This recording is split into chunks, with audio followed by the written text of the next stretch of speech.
Hello dear students, welcome back to my channel. I am Rashmi Rathoria, your English teacher. In today's class, we are going to discuss the chapter number 2, The Tsunami of Your Honeydew Book. Tsunami, ये word जो है ये basically एक Japanese word है, ठीक है. अगर हम इस वर्ड को ब्रेक करें, विच मीन्स सु प्लस नामी, ठीक है. इसमें जो टी अल्फ़ाबेट है ये साइलेंट है. तो सु प्लस नामी का मतलब होता है हार्बर और नामी का मतलब होता है वेव्स. मतलब हार्बर वेव्स.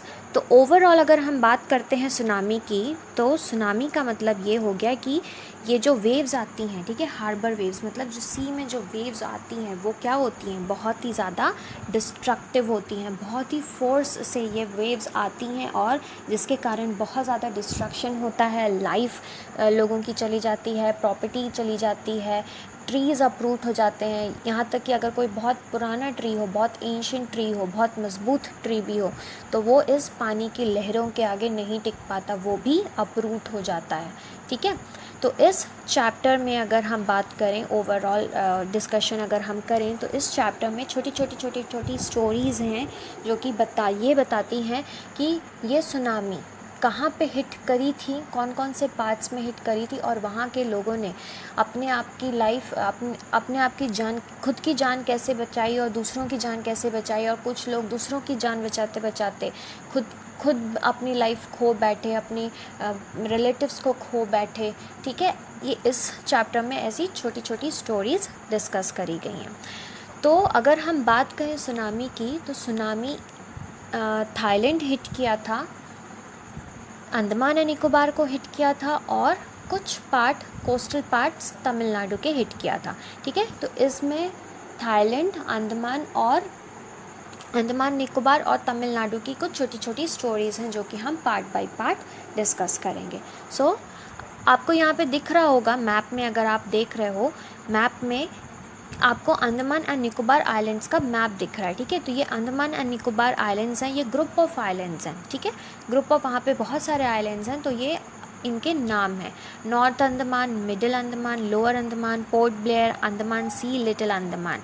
और अगर हम निकोबार की बात करें तो Car Nicobar, Teressa, Katchal, Little Nicobar, Nancowry, Great Nicobar, ठीक है. ये हैं अंडमान एंड निकोबार आइलैंड्स के नाम. So let us begin the chapter. A tsunami is a very large and powerful wave caused by earthquakes under the sea.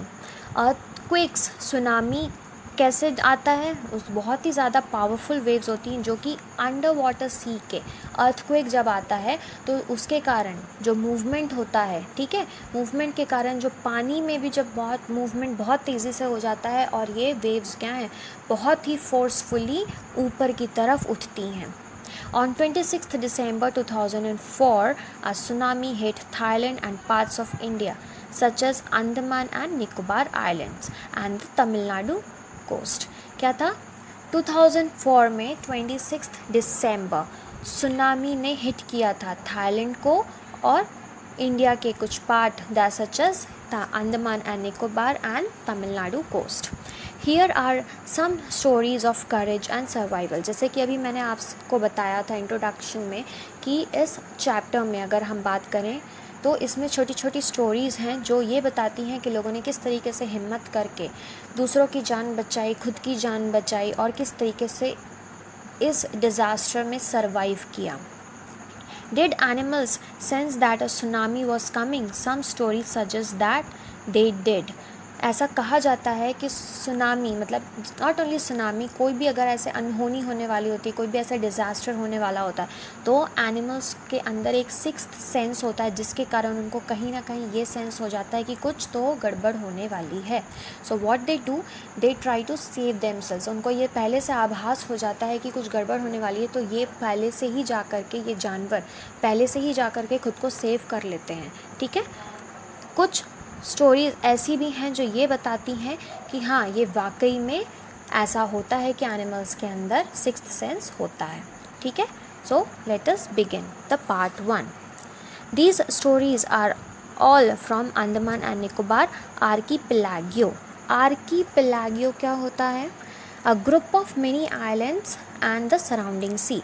मतलब जैसे अगर हम बात करें बंच, अगर हमें चाबी के गुच्छे की बात करते हैं, ठीक है, तो गुच्छे को इंग्लिश में बहुत सारी चाबियाँ आपने इकट्ठी करके रखी हैं, तो उसको आपने एक पर्टिकुलर वर्ड दे दिया बंच।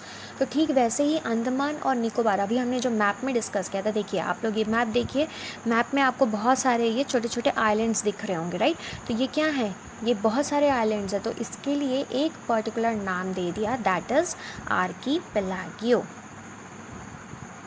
ठीक है, archipelago, that is called as a group of many islands and surrounding sea. Ignatius was the manager of a cooperative society in Kachol. His wife woke him up at 6 a.m. Ignatius यहाँ पे क्या है, Ignatius एक नाम है, ठीक है, एक इंसान का नाम है जो कि मैनेजर था कोऑपरेटिव सोसाइटी का कचौल में। कचौल भी क्या है, एक आइलैंड का नाम है, ठीक है। कोऑपरेटिव सोसाइटी क्या होती है, व्हाट इज़ कोऑपरेटिव सोसाइटी?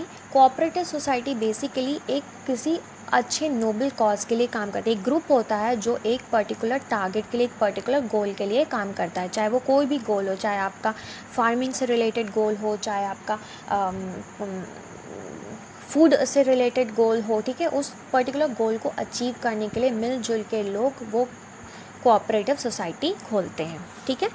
तो इग्निशियस जो था वो मैनेजर था कोऑपरेटिव सोसाइटी का कचौल में। His wife woke him up at 6 a.m. Because she felt an earthquake. 6 बजे मॉर्निंग में 6 बजे इग्निशियस की वाइफ ने इग्निशियस को उठाया और ये कहा कि उसको हल्का सा ऐसा मूवमेंट हुआ, ठीक है, अर्थक्वेक वाली फीलिंग आई, तो उसने अपने हस्बैंड को, इग्निशियस को, मॉर्निंग में 6 o'clock उठाया। Igneous carefully took his television set off its table and put it down on the ground so that it would not fall and break. और इग्निशियस सो के उठा और उसने जल्दी से सबसे पहले टीवी को उठा करके नीचे रखा ताकि ऐसा ना हो कि अर्थक्वेक की वजह से वो टीवी गिर जाए और फूट जाए। तो उसने सबसे पहले टीवी को उठा करके नीचे रखा। Then the family rushed out of the house. फिर उसके बाद में क्योंकि अर्थक्वेक हो ही रहा था, तो जब इस तरीके से अगर अर्थक्वेक आता है तो आपको हमेशा एक ओपन स्पेस में चले जाना चाहिए जहाँ पे कोई भी चीज़ आपके ऊपर गिर ना सके, राइट। तो उन लोगों ने क्या किया, जल्दी से वो फैमिली रश आउट, मतलब तेज़ी से भागना, ठीक है। तो वो अपने फैमिली के साथ में बाहर चला गया घर के। Then when the tremors stopped they saw the sea rising. Tremors क्या होता है, a slight shake earthquake. Tremors, the earth shakes during an earthquake. Tremors का क्या होता है, a slight shake, मतलब जैसे अगर earthquake आ रहा है, ठीक है, तो उसके बाद में जब earthquake थोड़ी देर के लिए अगर उसका shaky जो movement होता है वो अगर थोड़ी देर के लिए रुक जाता है, that is called as tremors, ठीक है। मतलब वो जो shaky movement होता है that is called as tremors. When the tremors stopped, मतलब जब वो shaking जो हो रहा था अर्थक्वेक के कारण वो जब स्टॉप हुआ, they saw the sea rising, और फिर उन्होंने देखा कि जो समुद्र है वो क्या है, ऊपर की तरफ उठ रहा है। In the chaos and confusion, chaos का मतलब होता है कंप्लीट डिसऑर्डर, ठीक है। जब भी कभी भगदड़ मच जाती है, अगर आप केओस का हिंदी वर्ड देखें तो मतलब जब भगदड़ मच जाती है तो उसको इंग्लिश में केओस बोला जाता है। In chaos and confusion 2 of his children caught hold of the hand of their mother's father and mother's brother. तो इग्निशियस के जो बच्चे थे, ठीक है, उसमें से 2 बच्चों ने क्या किया, क्योंकि ऐसा इतना भगदड़ और कन्फ्यूजन हो गया था, क्योंकि ये ऐसा कभी हुआ नहीं था कि कुछ इस तरीके से सी वेव्स ऊपर की तरफ उठ रही हैं और उन लोगों को दिख रहा है कि समुद्र का पानी पूरा उनकी तरफ आ रहा है, ठीक है, इस तरीके से कभी हुआ नहीं था, तो लोगों को समझ में नहीं आ रहा था कि ये हो क्या रहा है, राइट। तो ऐसी भगदड़ में उन इग्निशियस के 2 बच्चों ने क्या किया, caught hold of their mother's father, तो उन्होंने किसका हाथ पकड़ लिया, उनकी मम्मी के पापा का, मतलब बच्चों के नाना जी का, बच्चों ने अपने नाना का हाथ पकड़ लिया। एंड मदर्स ब्रदर, और कुछ ने किसका हाथ पकड़ लिया, मदर के ब्रदर का, मतलब बच्चों ने कुछ बच्चों ने अपने नाना का हाथ पकड़ लिया और कुछ बच्चों ने अपने मामा का हाथ पकड़ लिया। And rushed in the opposite direction, और जब उन्होंने देखा कि पानी जिस डायरेक्शन से आ रहा है उसकी उल्टी दिशा में वो लोगों ने भागना चालू कर दिया। He never saw them again, और उसके बाद उन्होंने उनको कभी भी नहीं देखा। इग्निशियस ने उनको कभी भी दोबारा नहीं देखा। His wife was also swept away, उसकी जो वाइफ है, इग्निशियस की वाइफ, वो भी पानी में बह गई थी। Only the 3 other children who came with them were saved, और इग्निशियस के साथ जो बचे हुए बाकी के 3 बच्चे थे जिन्होंने इग्निशियस का हाथ पकड़ा था, बस वो ही बच पाए। ठीक है, ये थी इग्निशियस की story. Now Sanjeev was a policeman. अगर यहाँ पे अगर हम बात करें तो अब ये दूसरी स्टोरी आ गई संजीव की। Sanjeev was a policeman serving in Katchal island of Nicobar group of islands. Sanjeev क्या था? पुलिसमैन था। कहाँ पे काम करता था? कचौल आइलैंड में काम करता, जो कि निकोबार ग्रुप ऑफ आइलैंड्स का पार्ट है। He somehow managed to save himself, his wife and his baby daughter from the waves. उसने किसी तरीके से मैनेज किया और अपने आप को बचाया, अपनी वाइफ को बचाया और अपनी बेबी डॉटर को बचा लिया उन बड़ी लहरों से। But then he heard cries for help from the wife of John, the guest house cook. But थोड़ी ही देर बाद उसको रोने की आवाज़ सुनाई दी, हेल्प की आवाज़ सुनाई दी। किसकी? वाइफ ऑफ जॉन, जॉन की वाइफ की आवाज़ सुनाई दी। वो जॉन कौन था? जॉन उनके गेस्ट हाउस का कुक था। ठीक है, उनका जो गेस्ट हाउस था वहाँ पे वो काम करता था, उनका कुक था। तो जॉन की वाइफ ने बचाओ या हेल्प के लिए आवाज़ लगाई। Sanjeev jumped into the water to rescue her, but they both were swept away. तो क्या हुआ ऐसी कंडीशन में, मतलब जब वो हेल्प के लिए चिल्ला रही तो संजीव ने जंप किया पानी में उसको बचाने के लिए। रेस्क्यू मतलब बचाना, बचाने के लिए। बट फिर पानी की ऐसी वेव आई कि दोनों के दोनों बह गए। मतलब संजीव नहीं बच पाया और वो जॉन की वाइफ भी नहीं बच पाई। ठीक है, ये थी संजीव की स्टोरी। नाउ नेक्स्ट, 13-year-old मेघना was swept away along with her parents and 77 other people. अब यहाँ पे तीसरी स्टोरी आ गई किसकी? मेघना की। मेघना क्या थी? सिर्फ एक 13 साल की बच्ची थी और वो भी पानी में बह गई थी अपने पेरेंट्स के साथ में, और साथ ही साथ उसके साथ में और कितने लोग थे? 77 other people. She spent 2 days floating in the sea, और उसने 2 दिन बिता दिए पानी में तैरते तैरते।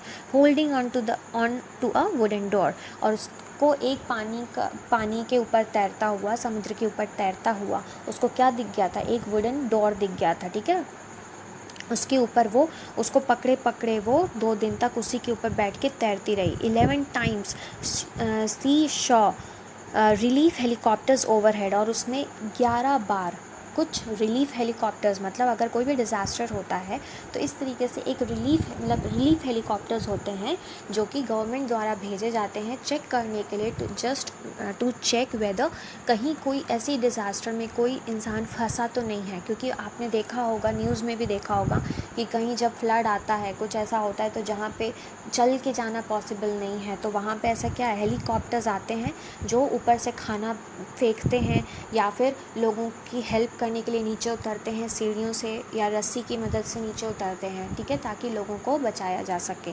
तो उसने देखा कि 11 बार उसके ऊपर से रिलीफ हेलीकॉप्टर गया, but they did not see her, but relief helicopter ने उसको नहीं देख पाया था। She was brought to the shore by a wave, और धीरे धीरे वेव्स की ही मदद से वो धीरे धीरे उस वुडन डोर के ऊपर में बैठी हुई थी वो, तो धीरे धीरे करके वो पानी के किनारे आ गई। And was found walking on the sea shore in a days. फिर क्योंकि अब वो किनारे आ गई तो वो सी शोर मतलब जो किनारा था वहाँ पे जो ज़मीन थी उसके पास में आकर के वो चलती हुई दिखाई दी। डेज, DAZE, डेज का मतलब होता है अनएबल टू थिंक और react properly due to shock. क्योंकि अब वो सिर्फ मेघना जो थी वो 13 साल की थी, और ऐसी कंडीशन में आपका दिमाग काम करना बंद कर देता, आप बिल्कुल एक सदमे में चले जाते हो। ठीक है, डेज का मतलब होता है unable to think. She was not in a condition, that Meghna was not in a condition to even think. वो कुछ भी तरीके से रिएक्ट नहीं कर पा रही थी, उसको बिल्कुल कुछ, मतलब वो इतना ज़्यादा शॉक में थी कि उसको कुछ भी सुध नहीं था कि वो हंसे या फिर रोए। मतलब क्योंकि उसने अपनी लाइफ में अपने पेरेंट्स को खो दिया था, उसके साथ में और 77 पीपल थे, उन्होंने उसको खो दिया। तो आप ऐसी कंडीशन में आपको एक सदमा सा लग जाता, तो ठीक वही हुआ था उसके साथ में भी। She was walking on the she शोर इन अ डेज। ठीक है, तो ये थी मेघना की story. Now next, Almaz Javed was 10 years old. Almaz Javed क्या थी? 10 ईयर्स ओल्ड थी। She was a student of Carmel convent in Port Blair where her father had a petrol pump. वो क्या था? ये एक कार्मल कॉन्वेंट की स्टूडेंट थी। पोर्ट ब्लेयर में जो स्कूल था कार्मल कॉन्वेंट, उसकी वो स्टूडेंट थी। Where her father had a petrol pump, और उसके पापा का पोर्ट ब्लेयर में क्या था? पेट्रोल पंप था। Her mother Rahila's home was in Nancowry island, और अलमास जावेद की जो मम्मी थी, ठीक है, her mother Rahila home was in Nancowry, और उसकी जो मम्मी थी उनका घर कहाँ पे था? नानकौरी आइलैंड में था, जो कि निकोबार ग्रुप ऑफ आइलैंड्स है। ठीक है, the family had gone there to celebrate Christmas, और जो पूरी फैमिली थी वो कहाँ गई हुई थी? क्रिसमस सेलिब्रेट करने के लिए। When the tremors came early in the morning, the family was sleeping. और जब ये earthquake आया, ये जो शेकी मूवमेंट था, ये सब आया, तो पूरी जो फैमिली थी वो क्या थी? सो रही थी। Almas father saw the sea water recede. Almas के पापा ने देखा कि पानी रिसीड कर रहा है। What is the meaning of recede?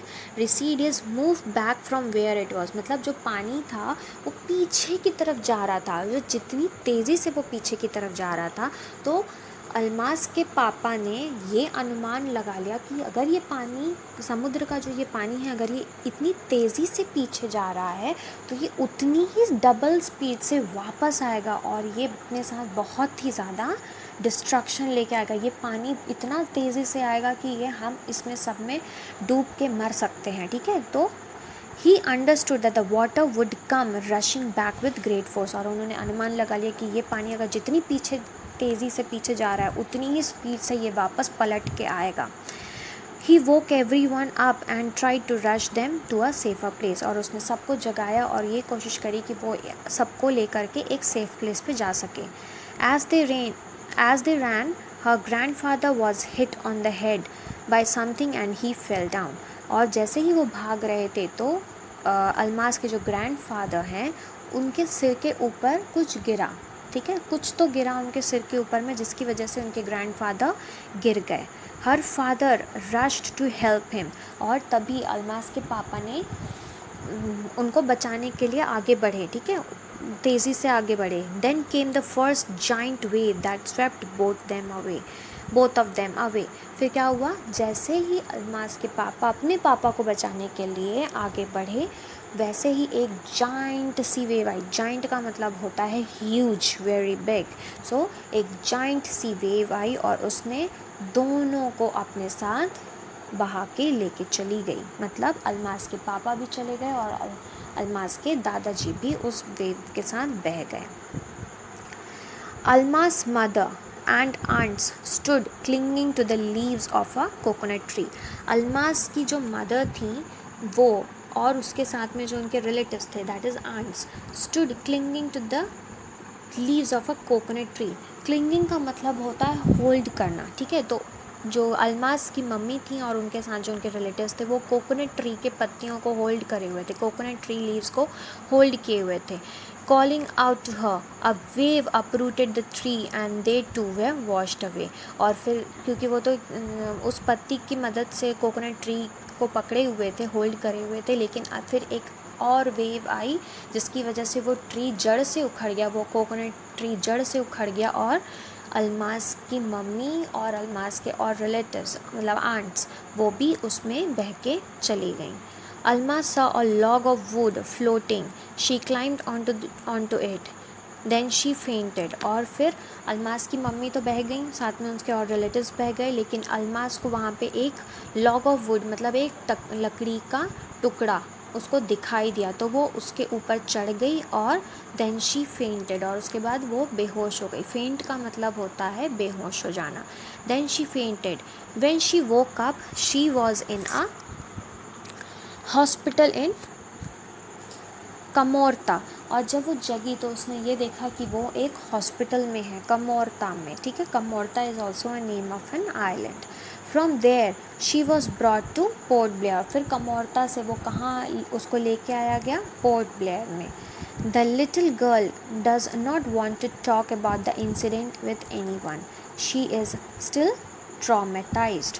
और वो जो छोटी सी लड़की थी उसको, अल्मास को बिल्कुल मन नहीं था कि वो इस बारे में किसी से भी, इस घटना के बारे में किसी से भी बात करे, क्योंकि वो इस कंडीशन में नहीं थी और वो ट्रॉमेटाइज्ड थी। ट्रॉमेटाइज्ड का मतलब होता है बहुत ही ज़्यादा शॉक में पहुंच जाना और बहुत ही ज़्यादा डिस्ट्रेस हो जाना, ठीक है। ग्रेटली शॉक्ड एंड डिस्ट्रेस मतलब उसको एक सदमा सा लग गया था कि ये सब क्या हो गया, क्योंकि उसने अपने पापा को खो दिया, उसने अपने ग्रैंडफादर को खो दिया, उसने अपनी मम्मी को खो दिया, ठीक है। ऐसी कंडीशन में वो बिल्कुल बात नहीं करना चाहती थी इस सदमे के बारे में, इस इंसिडेंट के बारे में, वो किसी से बात नहीं करना चाहती थी और वो बहुत ही ज़्यादा शॉक में हो गई थी, ठीक है। तो ये थी first part. I hope it is clear. Thank you so much.